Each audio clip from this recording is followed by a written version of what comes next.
tata, namoonni gannu tata, namoonni gannu tata, dubartiin nu ililcha, dubartiin nu ililcha, dubartiin nu ililcha. Namoonni namoonni nu bakka nu qabata, namoonni bakka nu bakka nu qabata. Ufasikan, bakka nu qabata. Monica dubartiin ililcha, Hamile hakamu fuda, Hamile,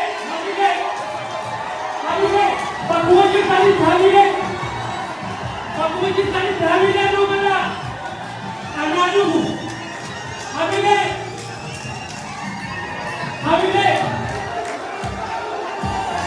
Hamile no mana,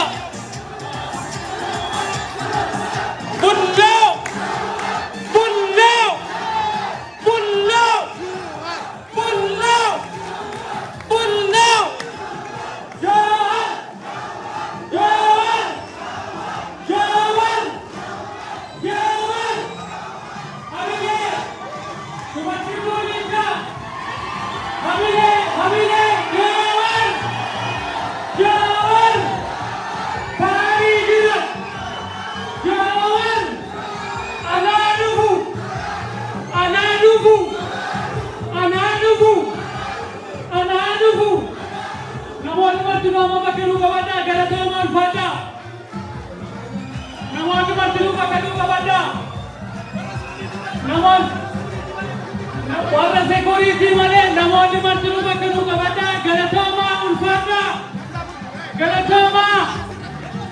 galatoomaa nu jiraadhaa namoonni hundinuu bakka nu qabadhaa warra security malee namoonni hundinuu bakka nu qabadhaa namoonni martinuu bakka nu qabadhaa.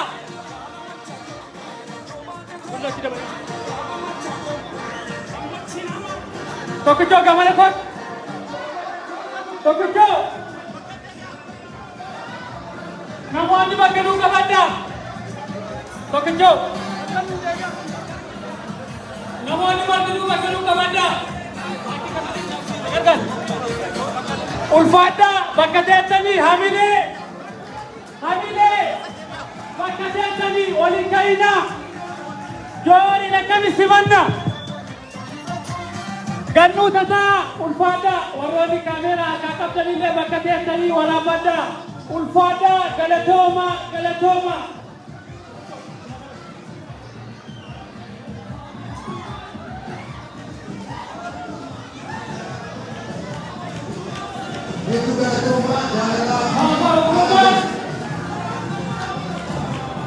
Hedduu galatoomaa jaalala kana bareedu argisiisuu keessatti hundi keessanuu lafa hojii keessatti bakka qabannee naamusaa sagantaa keenyaa irratti fufnu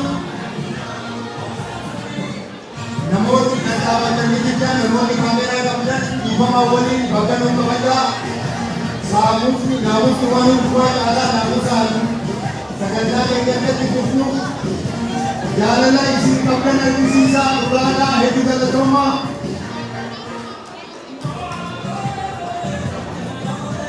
Galatoomaa ulfaadhaa sagantaa keenya keessa aduutti darraa amma bakka nu qabadhaa.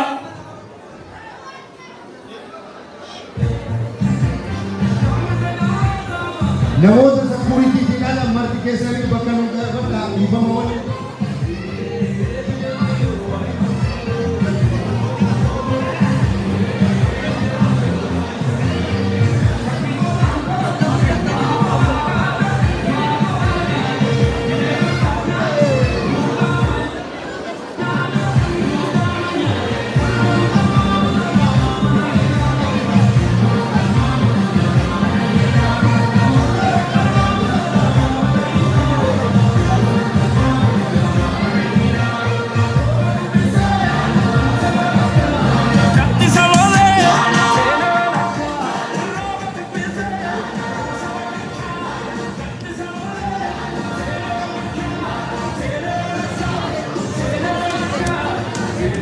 Galatoomaa ulfaadhaa namoonni martinuu bakka nu qabadhaa security daran.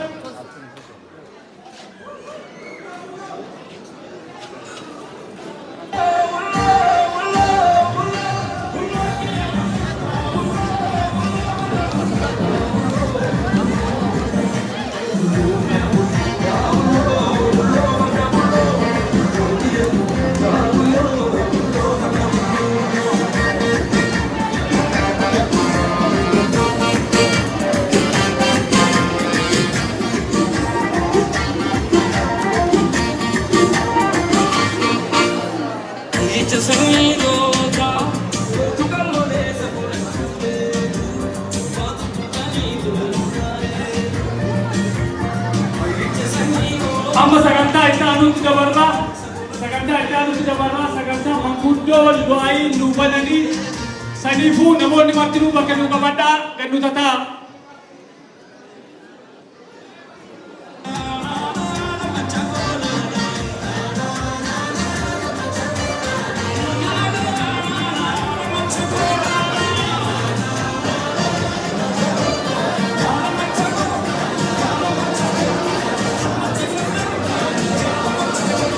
Kabajamtoota keessummoota keenya sagantaa keenya haala kana fakkaatu jalqabneerraa akkuma aadaa Oromoo amma maanguddoonni eebbaan Muusaa'u jaalalaaf gammachuu isin bulloof argisiistan hedduu namatti tola. Ulfaadhaa galatoomaa maanguddoonni gara waltajjiitti. Sheikh Ibrahim Laggee Yusuf Ifa horata manguddoota kamilee musibadda namoota ta'anii duubanan kamilee musibadda Laggee Ifa horata Yusuf kamilee ulfaadhaa galatooma haala namatti tolus deemaa jiru sagantaa keessa galatooma kamilee nu kennaafi.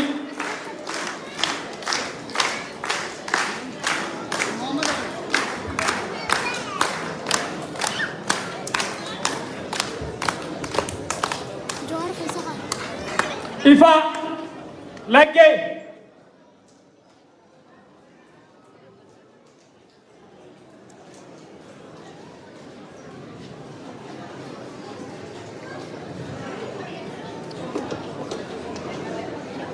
Ifa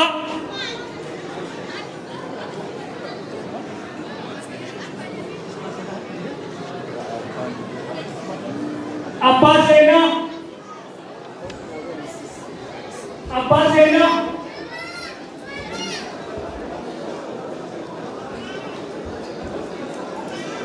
Abbaa Seenaa Marsadii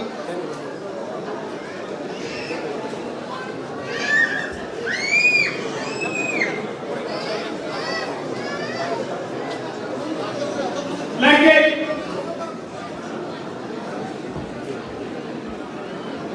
Laggee Abbaa Seenaa Marsadii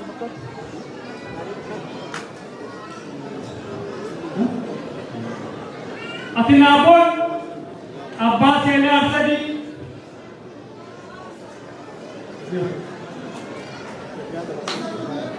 hamilee nu kennaafi hamilee nu kennaafi Laggee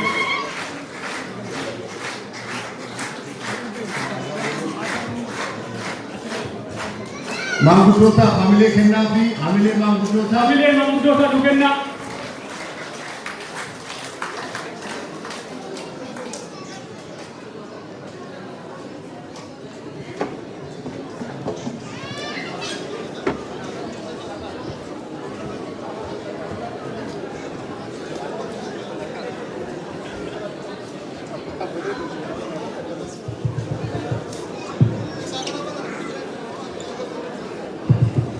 بسم الله الرحمن الرحيم الحمد لله والصلاة والسلام على من لا نبي بعد السلام عليكم ورحمة الله وبركاته بسم الله يا رب الأرض يا رب الأرض يا رب الأرض بينك كان كيف يا رب الوجود يا رب الوجود وأنا قلت لك لما أنا وزوجك كثير من الناس يقول لك تكون يا رب الوجود يا رب الوجود يا رب الوجود فلك يا رب التقول فلك يا رب التقول فلك يا رب التقول يا رب فينك إنك كما يا رب الوجود يا رب الوجود يا رب الوجود أولا ربي كنا قالتك الجنا كان جاء ويترفض الحمد لله رب العالمين الحمد لله رب العالمين إتيان سؤال أوبريس كنا يرون إيرا فكرت بتاعكو سنتوري أما ربي الشباز ربي من الشباز ربي كنا قالتك الجنا الحمد لله رب العالمين الحمد لله رب العالمين يا رب يا بكرجل وكما ربي يا رب نتكس يا رب نتكس بريس كنا يا رب نتكس وفين كنا كما يا رب الوجود يا رب الوجود ورقوت يا رب أبانك يا رب الوجود يا رب الوجود يا رب الوجود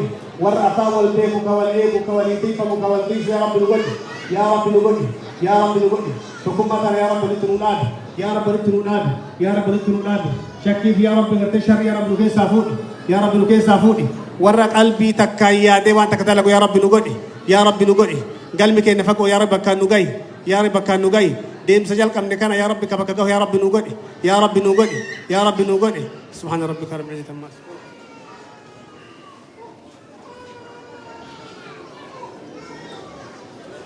nagaa jirtu nagaa qabaadhaa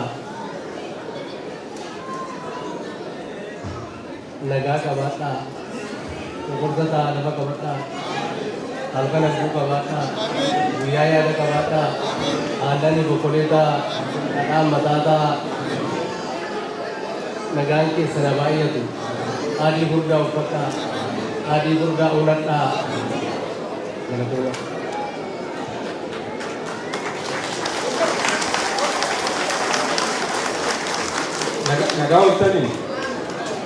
nagaa waltanii rabbi akkuma nagaadhaan fidee tokkummaadhaan asitti wal geenye kana nagaadhaan sagantaa keenya akka xumurannee nagaan adda baafnu haa godhu. Warra egaa dararama keessa turanii afaan bineensatti baasee har'a nu biratti argame kana rabbiin galanni haa ga'u jenna. Egaa tokkummaan Oromoodhaaf qawwee guddaadha. Tokkummaan waan hundaaf nu keessaadha. Tokkummaa keenya jabeessinu tokkummaa keenya eeggannee sagantaa keenya kabajaadhaan gaggeeffannee akka adda baanu rabbiin nu haa gargaaru. Egaa kan hin jedhee rabbi ana keenya nu haa guutu ulfaadhaa nagaa nu fudhatu.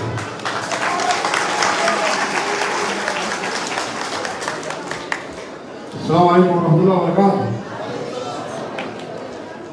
Dua duso Oromoon amantaa isaa asirratti namni ashaba harka fuudhee isin jenna baga wal agarree obboleessi keenya Jawaariin baga rabbiin bakka sanii si baasee ijaa wal marase.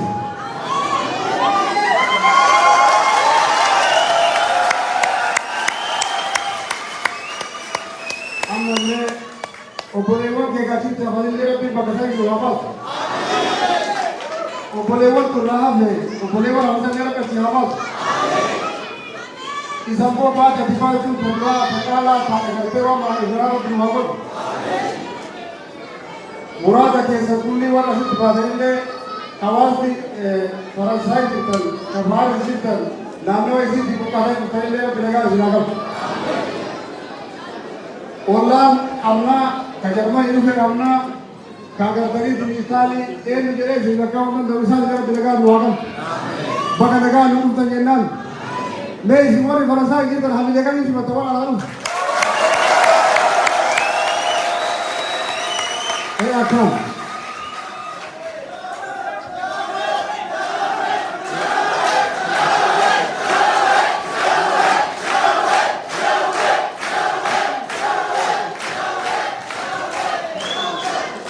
Ittiyaasun Oromoo bakka maratti rakkataa jiru Oromiyaa rakkataa jirtu yaa Rabbi keessaa nu baasu.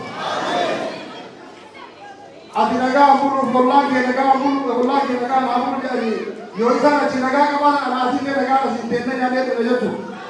Yaa Rabbi biyyatee hir'isa baasa. Ani keessaa qabu amni naa gallaabi. Yaa Rabbi biyyatee hir'isa baasa. Jawaariin baay'isi inni duubaa'e tawaan baraan Oromoo siifata Rabbi alaati.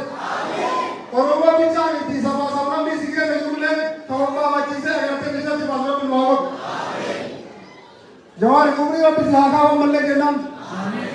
Keessumaa keessa isaa wajjin dhufanillee kabajaaf nu kabajaaf isaa kabajaaf wajjin dhufanii isaan gara umrii haa kaa'u. Gabayaan bareedduun turiteessanii tawaliin nu geesse obboleessanii eegumaan isii jechuun isaan togartanii fuudhee nu fite muraasa keessa bara Rabbi nu haa guutu. Yaa Rabbi nu milkeessi. Yaa Rabbi nu milkeessi. Haa walitti dachaana muraasa keessa Rabbi nu haa guutu. Allahumma salli. Manguddoota kennaa fi hamileen nu simadhaa. Hamileen nu simadhaa. Bakka keessuma isaanitti akka deebi'anitti hamileen nu simadhaa. Galatoomaa ulfaadhaa uummata Faaris. Faaris! Jirtuu! Jirtuu! Jirtuu! Eenyu simattan? Eenyu simattan? Eenyu simattan? Oromiyaan! Ni bilisoom! Kanatti haasuudhaan waldaa hawaasa Oromoo biyya Faransaay irraa obbo Idris Asbahani tini nasa nugolan. Hamile musibanda. Hamile. Sagantaa babbareedaa hedduu qabna hamilee qofa nutti qusatina.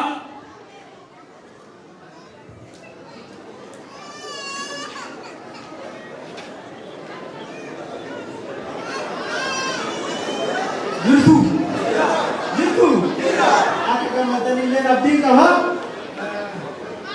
Dia ada jadi dia mati kata kalau mata uti saganta kau abdi kata buat cumber kata. Kata kau uti kata kamu udah sehari dia oemen. Games tinggal siasa orang mau gak abdi kata akas mas hogana ulana parti kau yero amma kata jalan kama abdi. Kabajama Obbo Jawar Muhammad akkasumas jaalatamaa fi kabajamaa Obbo Abboo Qaadii Abbaa Jabal Abbaa Qeerroo Jaarman baga nagahaan gara biyya Jarman ummata jaalalaa Jarman ummata akkaan isin jaalatu isin injiina qabsoo Oromooti baga nagahaan gara biyya Faransaay Paarisitti nagaan dhuftan jedhaan Akkamitti hamile. Kanatti aansuudhaan ergaan gootni keenya Haxaaluu Hundeessaan biraa eegameerraa jalqabee hayyoonni keenya hadheeffatanii kutatanii onnee qulqulluudhaan osoo nuti jirru lubbuun qeerroo kumaatama itti qabbarre qabsoon keenya daandii irraa hin dhufatu jechuudhaan duubatti osoo irraa hin deemin qabsoo hadhooftuu taasisuun waggaa lamaa ol mana hidhaa keessatti dararamaa kan ture abbaan qeerroo abbaan qarree Jawaar Muhammad guyyaa hadhaan jettuu keenyatti argamuun hawaasni Oromoo biyya Faransaayii fi maqaa kootiin akka hoogganaa waldaa hawaasa Oromoo biyya Faransaayii tokkotti baga nagaan baatee baga nagaan dhufte jedhee deeme.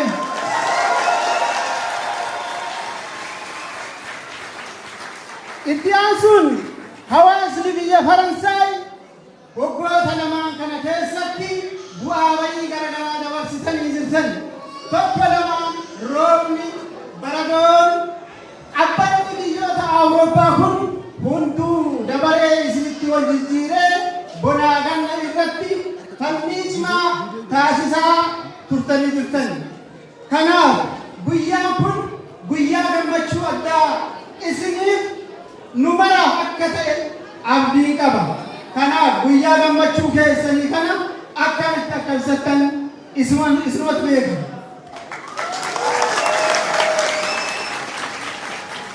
Bu'aa bayii waggaalee lamaan kana keessatti taasifame xiqqoo isinii tuquu fi akkasumas qeerroo fi qarree biyya Faransaay hawaasa Oromoo biyya Faransaay galateeffachuun barbaada.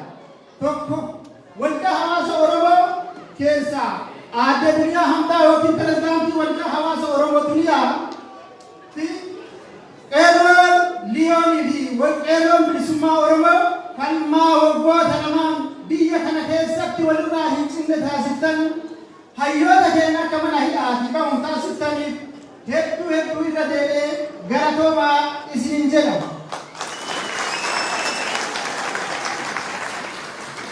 Qabsoo hadhaa waan isin taasiftan keessaa muraasni wal duraa duubaan yoo kan laallu ta'e hiriira qopheessuu qofa osoo hin taane waajjira Amnesty International biyya kana keessatti argamu Human Rights Watch Foreign Minister of France akkasumas waajjiraalee pirezidaantii biyya Faransaay keessatti sochiilee garaagaraa keessattuu pirezidaantiin waldaa hawaasa Oromoo aadde Duniyaa Hamdaa fi barreessaan olaanaa waldaa hawaasa Oromoo yeroo irraa gara yerootti deddeebi'anii xalayaa galchuun qaamaan dhaqanii itti dubbachuun mootummaa abbaa irree jaarraa 21ffaa kan ta'e sirna nama nyaataa jaarraa 21ffaa sududaan waggaa lamaan kana mormaatiin falmaatiin turan.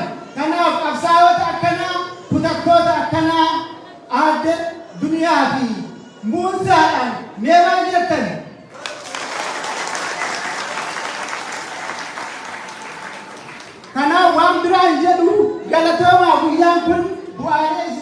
taasistanii argame gootni keenya abbaan qarroo abbaan qarree injiiniin qabsoo Oromoo guyyaa hadhaan jidduutti argame nu wajjin guyyaa kana qoodachuu isaaniif galanni kan Rabbiiti.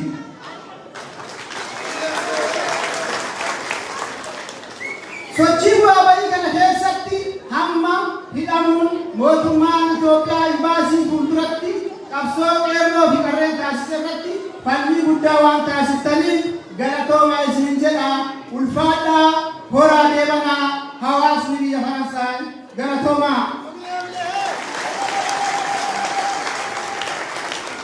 Galatooma obboleettis galatooma hamilee naaf maddaa.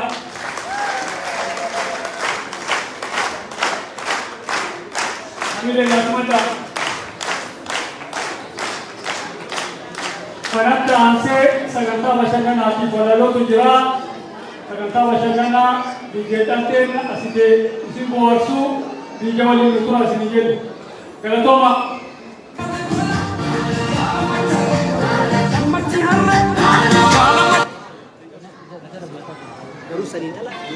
Profitez du grand air à prix léger, jusqu'au soulagé. Point S, pour l'achat de 4 pneus jusqu'à...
Galatoma.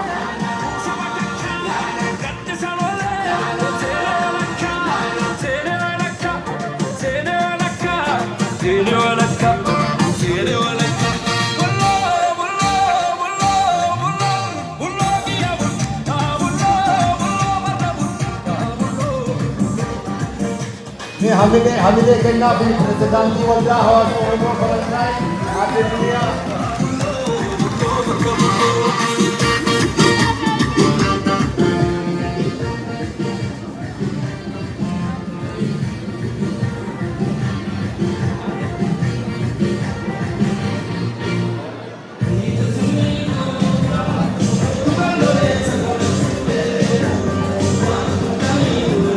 Sagantaa keenya bubbatti jirra.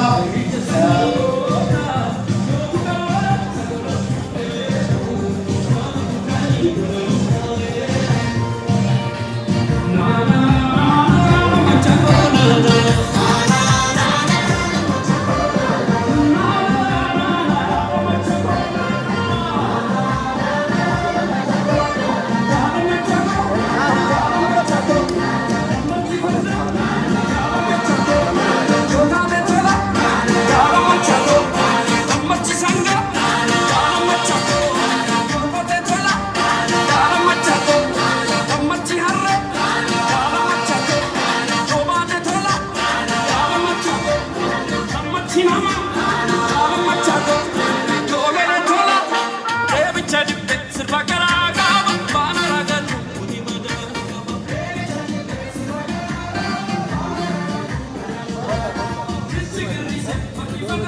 your life, we got your food.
Karomo hati